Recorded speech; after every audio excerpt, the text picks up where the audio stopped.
horrible, horrifying example of political violence.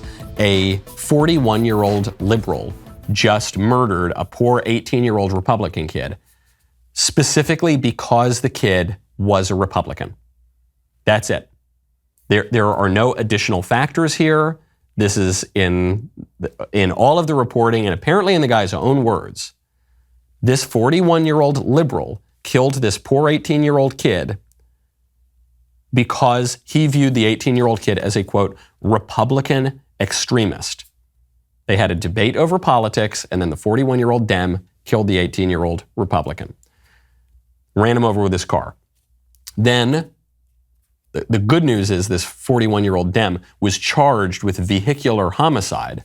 And then the bad news is, because we have completely abandoned the justice system in this country, when it is politically convenient for Democrats, the guy got out on bond. $50,000 bond, the guy's out. The guy murders an 18-year-old kid simply for the crime of being a Republican, runs him over with a car, then gets out on $50,000 bond. There are basically no examples of political violence from the right in recent years.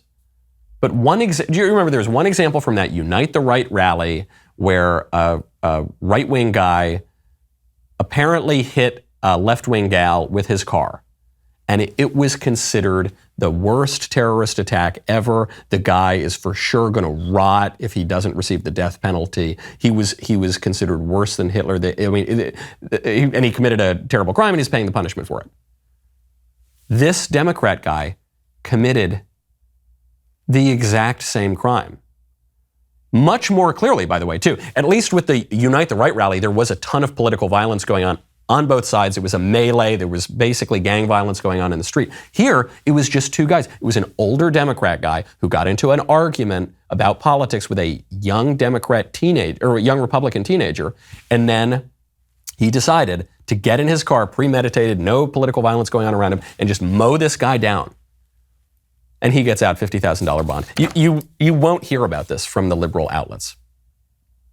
All of the political violence, statistically all of it, is coming from the left. And we are getting speeches from the President of the United States calling Republicans extremist, fascist, domestic terrorists. Biden's DOJ is referring to ordinary citizens as domestic terrorists. Parents who question their child's curricula in school and the fact that the kids are being taught critical race theory and radical gender theory are being referred to as extremists, real potentially violent threats in America, and the DOJ and the FBI are looking into them. It's just so bogus. Okay, obviously there are two justice systems in America. And so why do I say it? Again, not just to point out the hypocrisy and try to reason with the libs and get them to change their minds. That's not what's going to happen. I'm really trying to reason with the Republicans here and the conservatives and say, hey, guys, especially the squishes in the middle, this is all fake. Never give in an inch. Don't talk about January 6th. Don't talk about the violent threats from the Republicans. It's all just made up, guys.